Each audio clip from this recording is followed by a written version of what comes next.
It's time for CBJ in 30, presented by Telhio Credit Union. Find us on SoundCloud, Apple Podcasts, Spotify, Google Play Music, YouTube, and TuneIn. The easiest thing to do is tell Alexa or Siri to play CBJ in 30. Here's your host, Bob McElligott.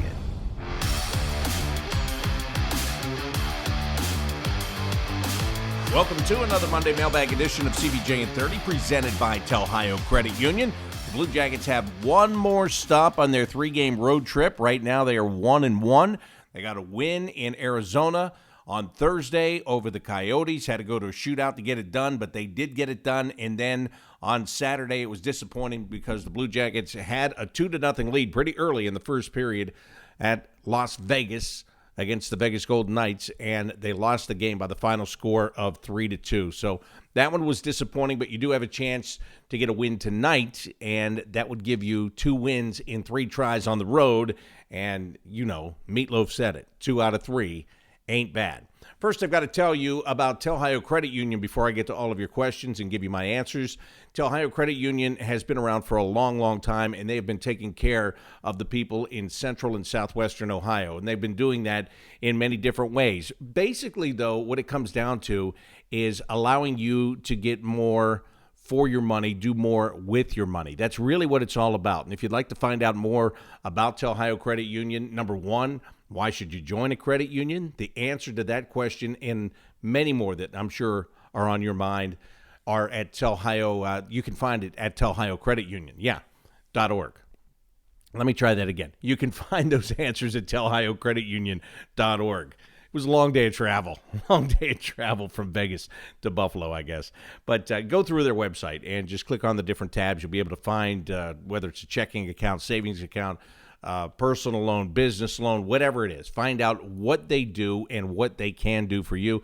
And if you can't find the answer to a question during business hours, there is a live chat option on the right-hand side of the screen. Telhio Credit Union, again, open to everyone in central and southwestern Ohio, and they are federally insured by NCUA. All right, time to get to your questions. I always start with the voice questions I get emailed to me at BobbyMac, BOBBYMAC, at BlueJackets.com. It's very easy for you to do. You can either record your question as a voice memo on your phone, or you can record it as a video, and I can grab the sound right out of that. Cameron Maynard, he does it a lot, and here he is with the first question of the day. Hey, Bob. It's Cameron Maynard here in Forest Hills, Kentucky. I got to tell you, I loved listening to you call the game on the radio last night, even though we lost. I really appreciate it that you mentioned my name over the air. And listening to your games on the radio is something that I'm going to do a lot more going forward, and I'm looking forward to that. Another thing I'm looking forward to is the play of Alexander Texier going forward. You know, he deked out Laurent Brossoit for that nice goal last night.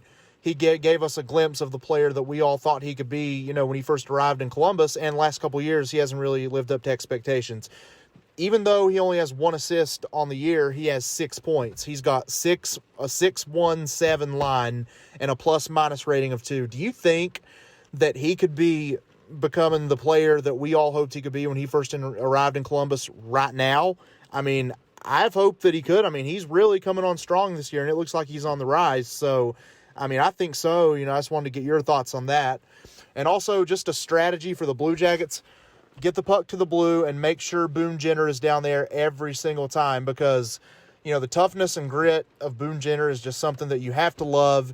You know, that's something that we saw, you know, in that game where he had like 3 goals or whatever, all on rebounds down there in the blue, and he can outmuscle anybody of any opposing team for a goal down there, down low, where you have to do the dirty work. And that is a recipe for success for the Blue Jackets. I think that they have to do that a lot, you know, if they want to, you know, to win the amount of games they want to win this year. I think they have to utilize that strategy quite a bit, because, you know, it's proven successful. It proved successful in that game against like Colorado or Arizona where he had 3 goals. I forget what it was, but yeah, just a strategy for success going forward. I look forward to you answering my question and addressing my thought on Boone Jenner. Thanks, Bob. All right, Cameron, let me answer in reverse order. First of all, your strategy. Get the puck in the blue paint of the crease and allow Boone Jenner to put it in the back of the net. That's a great strategy, and we've seen that happen so many times this year. Boone has 9 goals. Most of them are coming just like that. And it's not just Boone that needs to do that. And this is why I think that Boone Jenner is such a valuable player for this team and for this franchise because he is a true Blue Jacket. You know, if I was going to brand it, that's the way I would do it. And I think that that's not just true of him. I think it's a lot of the players on this team. I think the attitude is finally right on this team. I think the compete level is good on this team. They make mistakes, and mistakes cost them games, and that happened on Saturday night. I'm not talking about that. I'm talking about, and I said I wasn't going to talk about this again, but I'm going to do it. I'm going to break my own rule here. Players not wanting to be here, they're all gone. Those players are gone. Some of them wanted to be here, and they're still gone because they were part of a core that had already lived up to its full potential, and now it was time to change the core and change the direction. But through it all, to me, Boone Jenner is a true Blue Jacket because he plays with grit and he fights. He is relentless. All of those things that you want to see out of a player, a guy that wills his team to victory. The Arizona game last Thursday night, that was Boone Jenner putting the team on his back and willing it to victory. No question. I think Zach Warrenski is a true Blue Jacket, not just because he decided to sign a long-term contract and stay here for a long, long time. It's because of his commitment and his dedication and the way he plays. I think that Zach has upped his stock as a defensive defenseman. We always want him to be that offensive guy, and he's really good at that. But I think he's becoming more of a well-rounded defenseman as well. So, yes, the good strategy is to give it to Boone Jenner down low, but there have got to be some other guys that start to look at that example and start to do the same thing. Even if you are a very skilled shooter and goal scorer, it never hurts to go right to the front of the net and dig out one of those rebounds because that is going to show up on the stat sheet the exact same way as that nice wrist shot that you took from the top of the right wing circle. They're all goals. So sometimes maybe if you're struggling and you're a good shooter, if you're an Oliver Bjorkstrand and you're struggling to score goals a little bit right now, get down there. You know, get down there in that area. And, well, he plays with Boone, so Boone's already there. So maybe that's a bad example. But you know what I mean. You know what I mean. There are a lot of good goals to be had in that area. So that strategy, Cameron, I can't fault you on that. I mean, it's a strategy that has been working, not just this year, but for a long time with Boone Jenner. Now, let's go to the earlier part of the question. Alexander Texier. Are we starting to see the Alexander Texier that we thought we should be seeing all along? Here's what I want to say to you, and I want to be really, really cautious here because I thought Texier, that goal that he scored, that shorthanded goal against Mark Stone, I thought it was exceptional. Absolutely, positively exceptional on that goal. And he does have the ability to do that. There's no doubt about that.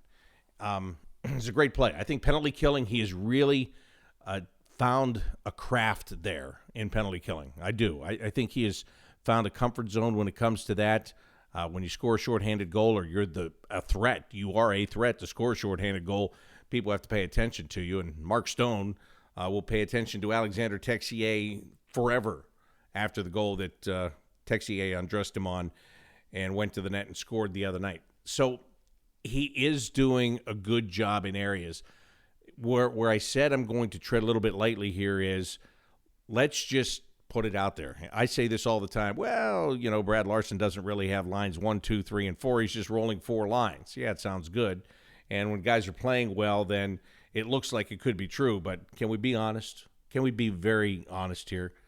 Listen, the Sillinger, Chinakhov, and Voracek line is, if it's not number one, the only other line that could be number one right now is Jenner, Bjorkstrand, and Nyquist. All right? So those are your top 6. You can't argue with me on that. There's no way. You can try, but I will bury you in that argument every single time. Those are your top 6. When you get beyond that, Sean Corrali, Eric Robinson, Alexander Texier, in my mind, is labeled as a third line. And then you've got, right now, it's Roslovic was with Domi and Danforth. That's your fourth line. So that's the way I would put them. I would put the Sillinger, Jenner, Corrali, and then Roslovic. All right? And you can roll them. That's fine. You can roll them. But in the big situations, you're going to go to your bigger players, your bigger name guys, quite frankly. So where am I going with all this? Alexander Texier is playing third-line wing. So when you ask, is he living up to the potential that we all thought that he had? I'm inclined to say no, because I think he's a top 6 player, and right now he's a top 9 player. And again, he's been playing well lately after he was really not very good the first couple of weeks of the season. So I don't want to discourage, but to answer the question honestly, no, not yet. Now, with all of that being said, what he has found is a home on that wing with Robinson on the other side and Crowley in the middle. Those guys just work. They work together. And I don't think that it matters if it's a third line because of the way that they all work together. So on this team, at this time, they are working well together. He is getting results, especially, as you stated, when it comes to goals. But the overall answer, is he coming into his own? Is this the guy that we always thought was here? I'm still going to say I think that guy was expected to be a top 6 guy. And I'm not even going to say a centerman. I'm not, because I know that, Torts always said that he would be a centerman. They started him this year as the top-line centerman. It didn't work out. He has a home right now. He's doing a really good job right now. And I think he, like so many young players, needs to become comfortable and confident in his role. And when he becomes so comfortable and so confident that he's no longer thinking, he's just doing, then perhaps you would consider giving him another role. But the way the other lines are working out, there is no role to be had. So, again, my answer to your question is no, but the overall where he is and what he's doing is very positive. So I hope I've explained that. I hope you understand. I'm not bagging on the kid because he's doing a great job. But is he to that level yet? I still think there's more there. I think there's more to give there. And as long as he's playing as well as he is on that line, he really doesn't have to get to that more because what he's doing right now is so good. So that's my opinion on that. Let's go to Twitter. @BobbyMacSports is where you can find me on Twitter.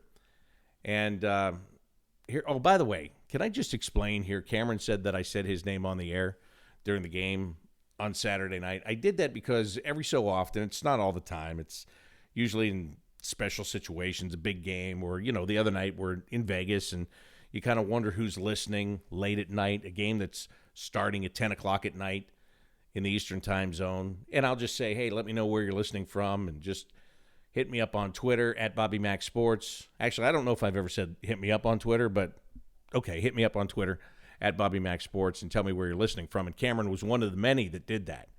And if you were one of them, thank you. I appreciate that. It's, you wonder, right? When you do what I do, you wonder who's out there. Sometimes you say, am I talking to myself? And then all I have to say is, where are you listening from? And I never have to ask myself that question again because you guys just show up. Bang, right there. And Cameron was one of those people. So that's why I said his name. I didn't. I just want to explain that to you. I wasn't saying anything disparaging about him.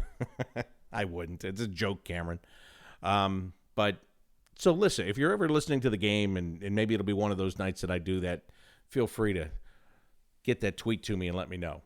All right, so let's go to Lauren's question. Lauren says, when John Tortorella was here, there was a focus on defense where the current team has been more offensive. Do you think that's because of the new players, the new coaching style, or both? And do you think that they went back to the defensive game too much against the Vegas Golden Knights? They're more offensive-minded because I believe of the players and the coach, quite frankly. And I think they feel that they are talented enough that they can use offense to play defense. If they have the puck more, if they're creating more pressure and the other team doesn't have it, then that works in their favor. Using offense to create defense in a weird roundabout way there. You get it. But did they go back to their defensive game too much? No, I don't think they went to their defensive game too much. I think they just went somewhere other than where they were, because the thought process for many plays, it wasn't one player. I can't narrow it down to one guy or two guys. It was like they had the 2-0 lead and Vegas started to push. If you would have said to me by the first official timeout of the second period, the first commercial break of the second period, and it was 2-0, if you would have said to me, who's going to win this game, I would have guessed the Golden Knights because they were down and they started to push. And as they started to push, as they started to ramp it up, the Blue Jackets started to do things that they don't normally do. They started to, in some ways, panic. They started to make plays before thinking about those plays. And it's very easy to do. It's a tough building to play in, quite frankly, because those people were just waiting. And the energy level was coming. And their players were playing harder. And that energy level just kept coming after that. And you could just tell. There are some nights that you can just honestly tell. And that was one of those nights. And I kept saying, every time the Blue Jackets got a power play, this would be a great time to cash in on this. And they never did. And they weren't good on the power play. And as Brad Larson said after the game, the power play is where he has his top talent, and they didn't execute well enough. So it was a group effort. It was a team effort, and it was unfortunate. But, I don't think that they went into a defensive shell. I thought they tried to do too many things, actually. Maybe too many cross-ice passes, too many cute plays, instead of just going with what works. They didn't react well to pressure in that game. Individual pressure where maybe a defenseman's getting a heavy forecheck brought to him and made a bad pass or passed the puck before he took that extra tenth of a second to think about what he was doing, whether it was a forward that was making an extra move at the blue line, whatever. There were a whole bunch of different examples in that entire game. But I think that I don't think it had to do with getting into any kind of a defense. You can't, Lauren, here's the other thing. You can't say a team is going into a defensive mindset when they're giving up 3, 4, 5 breakaways, whatever it was, during the game. That's not defensive minded, or that's not happening. That's everybody, pushing all in at the other end and then making a mistake and turning the puck over, and it goes back the other direction. Jody says, what do you think that it will take to get Jack Roslovic going? Well, that is a good question, and I'm going to piggyback another question off of it because it deals with the same subject. Peyton Ratliff says, does Roslovic's play this season look similar to Alexander Wenberg's play when he struggled the last couple of seasons he was with the Blue Jackets? Do you think it would be a good idea to make him a healthy scratch for 1 or 2 games to get his attention about his play? So one question says, what do you think it'll take to get him going? And the other one, do you think you should scratch him? Let me combine them in this way. I don't think that you're going to get his attention or get him going by scratching him. I don't think that's fair. And again, let's just put it out there.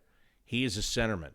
And what that gives him is a chance more than some other players that are wingers, because there are so few centermen here.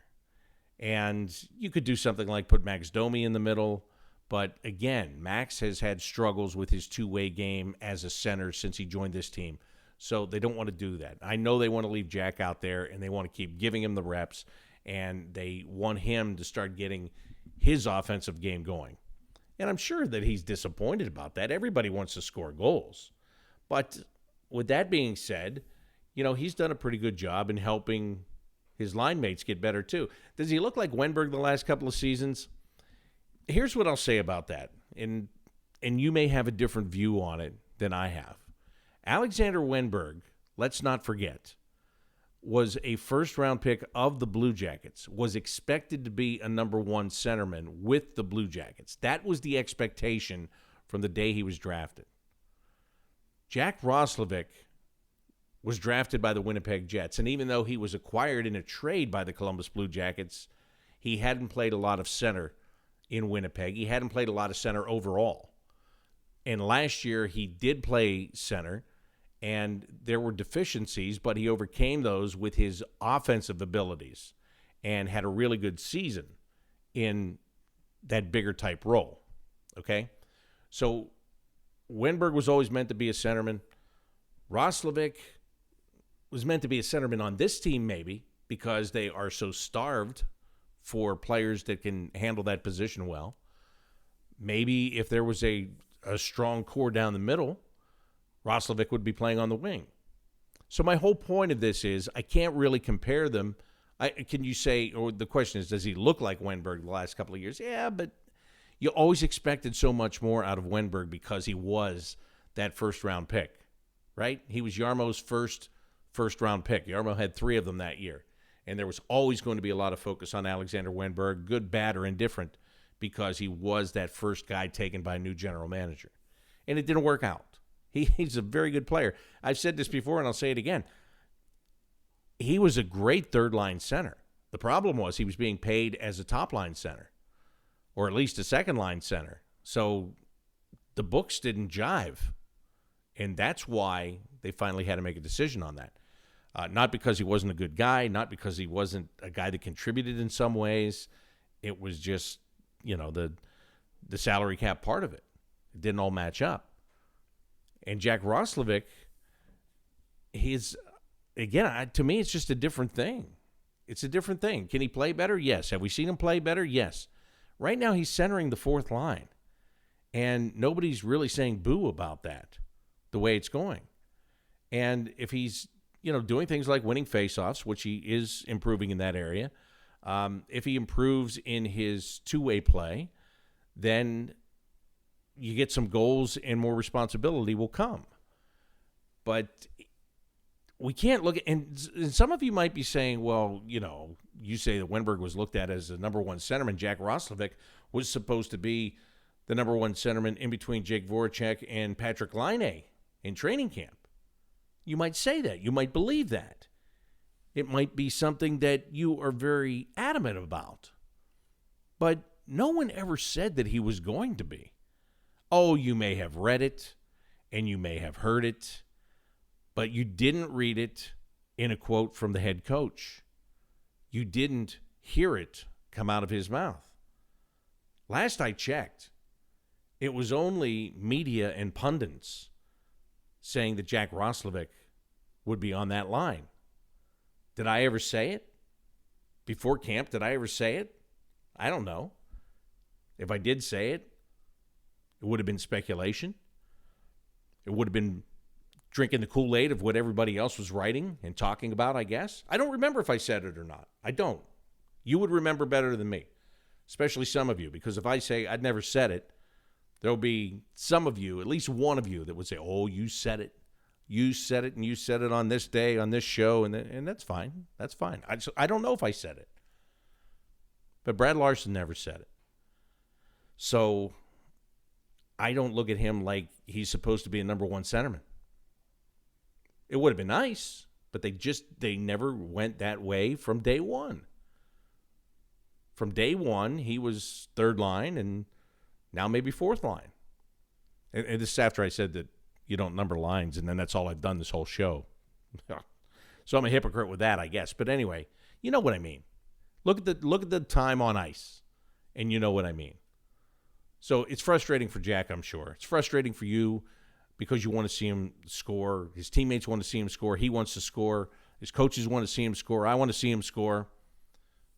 But on the same token, there are things that he's doing, so you live with it for now. As it goes on, are they going to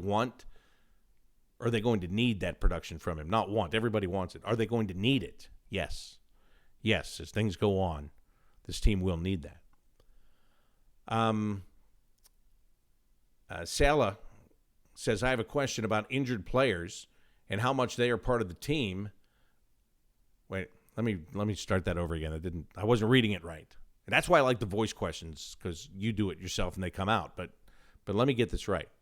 I have a question about injured players and how much they are part of the team when they are not able to play. Do they travel with the team to road trips? What is the policy? There. See that? I fixed my own problems, and now you can understand it.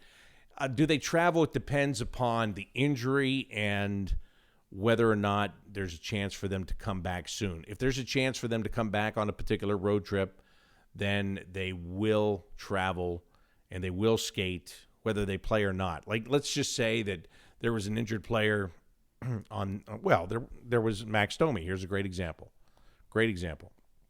Max Domi's in the COVID protocol. So he makes a trip. and then he gets activated during the trip, and then he plays. Now, he made the trip because there was the possibility that he would be ready and could be activated. But if it was, right in the middle of his, whatever that time frame is, you have to miss X amount of days. Well, now this is becoming a bad example because, if you have COVID, if you're tested positive, you're not going to be allowed around anyway. So let me put it this way. Patrick Lainey, he's got an injury that has kept him out for weeks, or it is going to keep him out for even more weeks. So he is not traveling. He is not part of the group.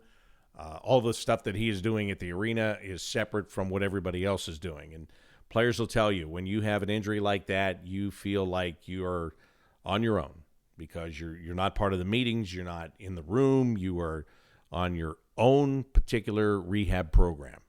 So you don't feel like you're a part of the group because you're not a part of the group, and it stinks. So like a Patrick Lainey, not traveling. Now, flip side, Emil Bemstrom, similar injury, oblique strain. I say similar, they were the same injury. I don't know the extent of, what the difference between Emil's was and Patrick's is, and anyway. But Bemstrom, early in the year, didn't travel because he had that injury. Didn't travel. Stayed and continued to do his rehab work at home. Now he's on the trip because he's getting closer to where they could put him on the ice. So that's your answer.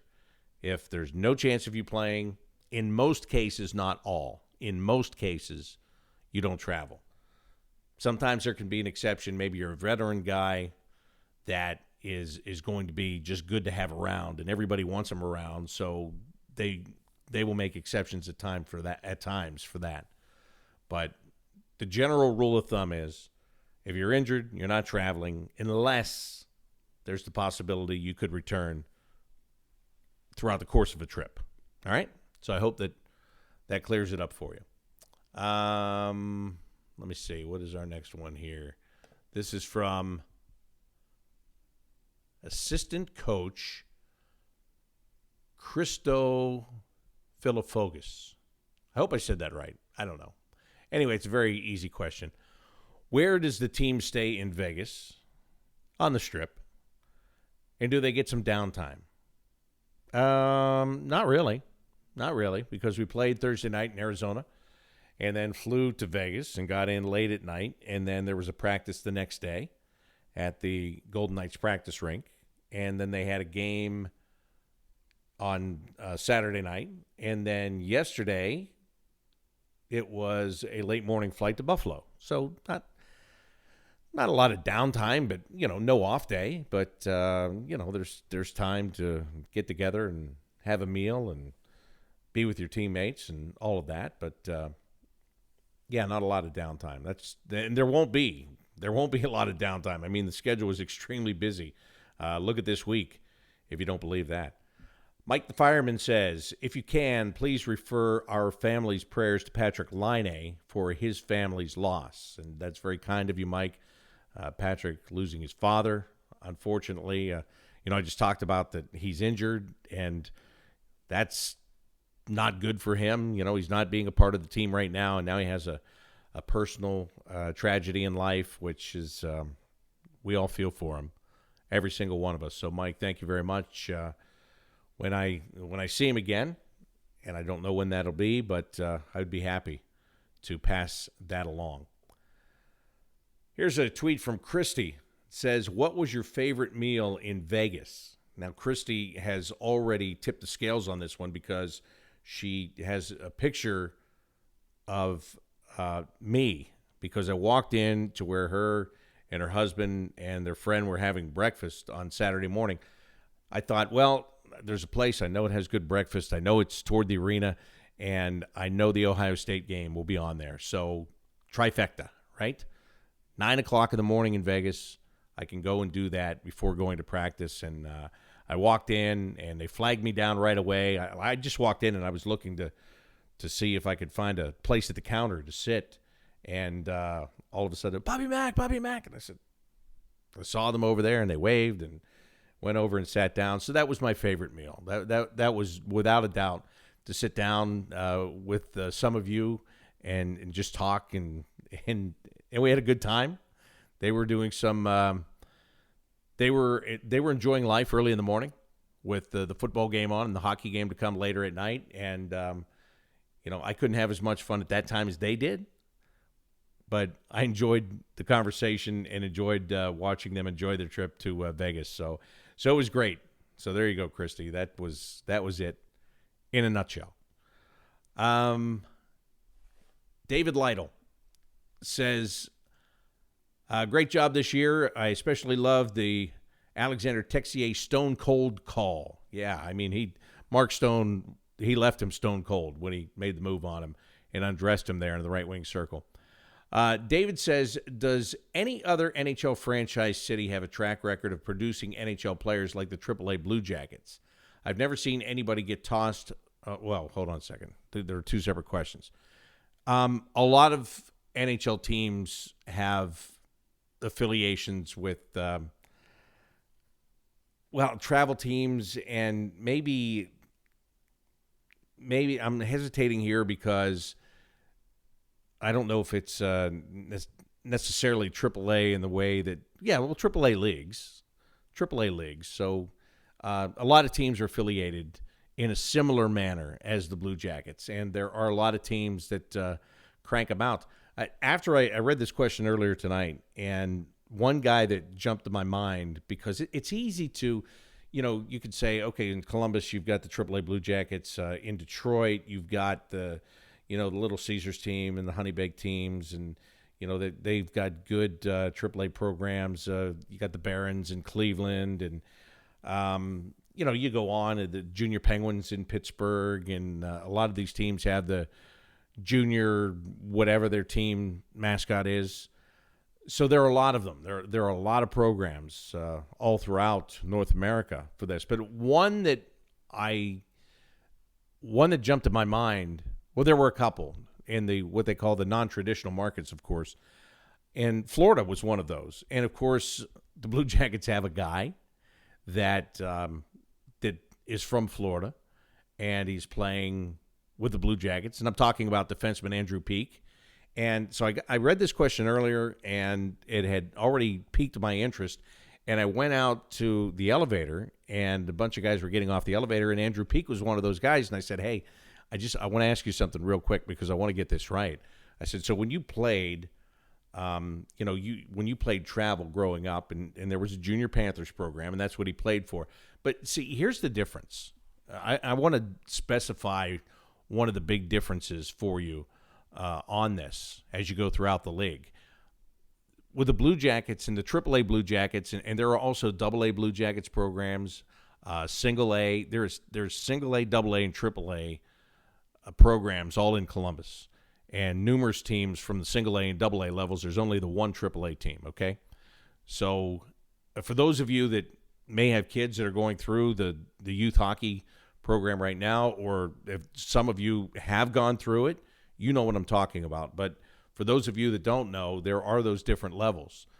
And when you're in Columbus, you have to travel to go play the best of the best, but to do that, you can go to Michigan, and you can go to Chicago, and you can go to Nashville, and, you can stay within that 4 to 6 hour radius if you want to. You don't have to go to Boston every weekend, but sometimes you do.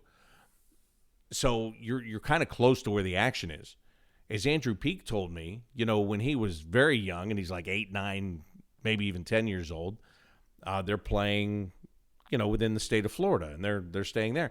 But once you get older and you get into one of these programs like he was with, the Junior Panthers, now they've got to start to travel. If they want to face any good competition, they've got to travel, and they've got to travel to the places the AAA Blue Jackets are going to. They've got to travel to Michigan and St. Louis and Chicago and Boston and all of these places. And I don't think I need to say it to you, if you know anything about geography, it's a long, long way. A long way.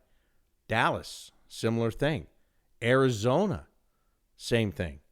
They've got to travel very, very far.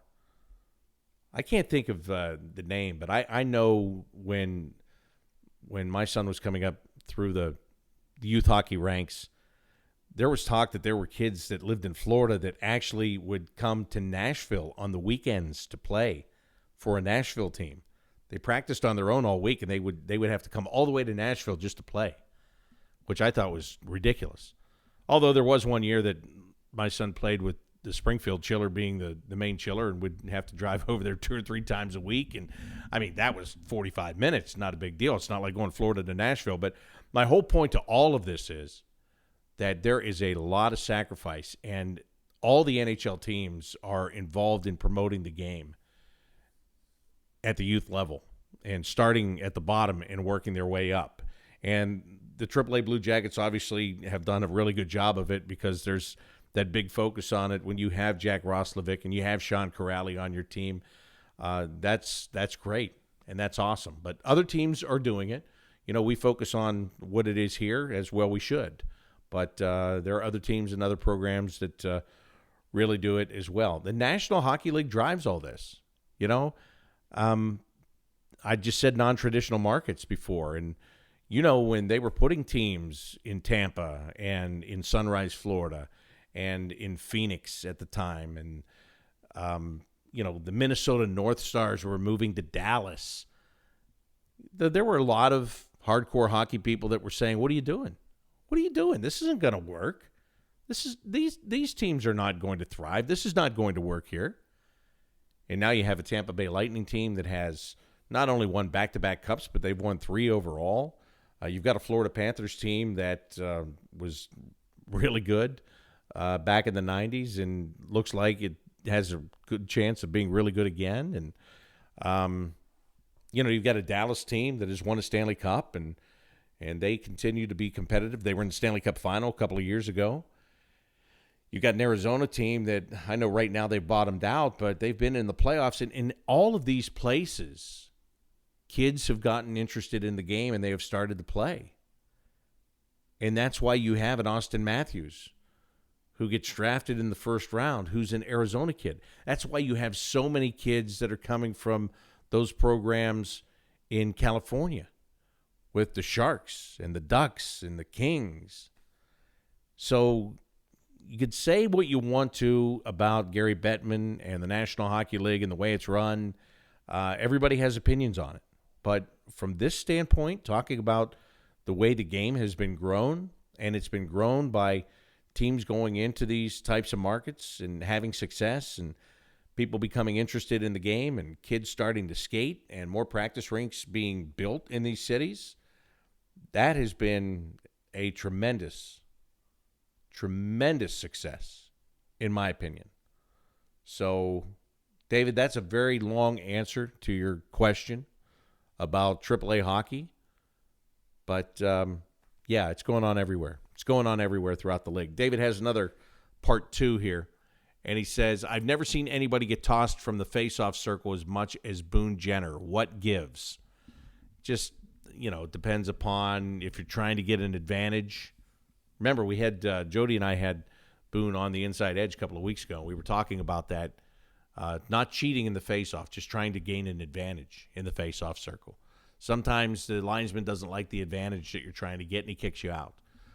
Sometimes one of your teammates moves before they should, and you get kicked out. Sometimes, I don't know, sometimes maybe the linesman doesn't like you, and he's looking for a reason to kick you out. There's so many things. You're right about it, though. But he still stays in there to win quite a bit of them, doesn't he? So, yeah, there's so many different reasons for it. And it's not like you can say, well, he gets kicked out when this happens because of this, and when this happens because of this. It's just a fluid kind of thing, right? As the game's going on, the officials make decisions. And again, sometimes it's not even you. Sometimes, you know, the winger jumped and he moved earlier. Sometimes the guy gave you a little bit of a fake and got you to jump early. So, yeah, it does happen a lot, but, you know, he still is in there for a lot of them and wins a lot of them. So, you know, it's hard to, and I'm not saying that you were asking, you know, for a criticism of Boone on that, but it's really hard to criticize or hard to find fault. That's what I'm trying to say. Hard to find fault with anything that Boone does right now because It's there have been many games where everything he touches turns to gold. Tonight, the Blue Jackets are in Buffalo to take on the Sabres. This is going to be the first meeting of the regular season. During the preseason, the Sabres look just terrible, awful. They have been better than I thought they were going to be to start the season. They've responded to their head coach, Don Granato, who used to be an assistant coach. Last year, he was elevated as an interim coach, and then he got the job over the summer. Jack Eichel is no longer a part of this team. They made the trade and sent him to Vegas. Eichel is still injured and is getting his surgery or has gotten his surgery, whatever it is. Alex Tuck was the bigger premier piece that they got in that deal, and he's injured and not back on the ice yet. But just the burden of having that situation has been lifted by the trade of Jack Eichel for the Buffalo Sabres. Sabres actually played last night. They went to New York and took on the Rangers, and they lost 5-4. And the game-winning goal came with 0.4 of a second left in the third period. So that's what the Sabres are coming into this game tonight off of. They traveled. They had a heartbreaking loss last night. They will be ready for this game, but I think this game, honestly, I think it's the Blue Jackets to lose. Because the Blue Jackets have enough things that they should want to go out there and do after the way they lost on Saturday. Buffalo does not have a good goaltending situation. Dustin Tokarski is probably going to play because he didn't play last night. Aaron Dell, thank goodness, I finally got it. Aaron Dell played last night, and Tokarski didn't play, so I would expect that they're going to get him. So you just got to get to the puck to the net. You got to come with pressure, and don't screw around. Don't try to be fancy. Don't fool around. Just go. Just play Blue Jackets hockey. It's a busy week. The game tonight wraps up a 3-game road trip. You have a chance to get to 10 wins, by the way, if you get this win tonight. Then you've got to come home and play on Wednesday and Friday, either side of the Thanksgiving holiday. And then you're on the road Saturday in St. Louis. And then it's on to Nashville, Dallas, and Washington. It is a busy end of November, beginning of December. And you can only do it one game at a time. So the Blue Jackets need to come out and grab this one tonight. Not like they grabbed the one in Vegas the other night and then let it slip away. Grab it and go, and don't back off. Don't let them breathe tonight. Be aggressive, forecheck, smother them, all of those things. All of them.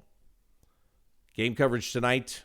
It is a 7 o'clock game this evening, and you'll be able to hear it on the Blue Jackets radio network, starting with pregame coverage at 6:30 tonight. Because of Ohio State conflicts, you'll be able to find the game on 105.7 FM, Columbus Alternative. So make sure that you make a note of that. If you know somebody that has been grumbling because they couldn't find a game, make sure you let them know. We'll make sure that we post it on social media, and so you know what's going on with all of that. We'll take care of our part. Please help and take care of your part. So 6:30 pregame coverage, Columbus Alternative 105.7 tonight. Pregame coverage also starts on Valley Sports Ohio at 6:30 this evening. Again, the Blue Jackets have a chance to take 2 of 3 on the road. That's what will happen if they can get a win tonight against the Buffalo Sabres. Thanks for all of your questions today. As I wrap up this Monday Mailbag edition of CBJ in 30, it's been presented by Telhio Credit Union. And until tonight, I'm Bob McElligott saying so long.